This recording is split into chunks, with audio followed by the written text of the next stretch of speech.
এক দেশে একটি হাঁস আর মুরগি ছিল।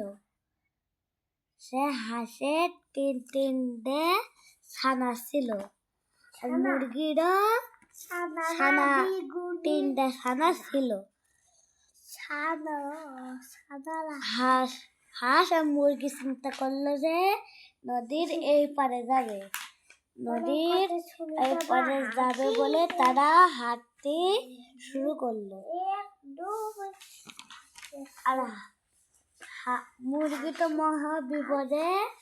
হাঁস বন্ধু বললো যে, মুরগি ভাই, তুমি আমার পিঠে উঠে বসো, আর তোমার ছানারা আমার ছানাদের পিঠে উঠে বসো।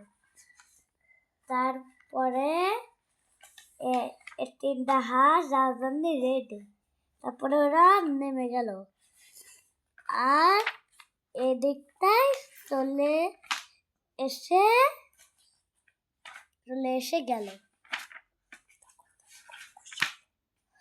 তারপরে তারা মেলা খুশি হয়ে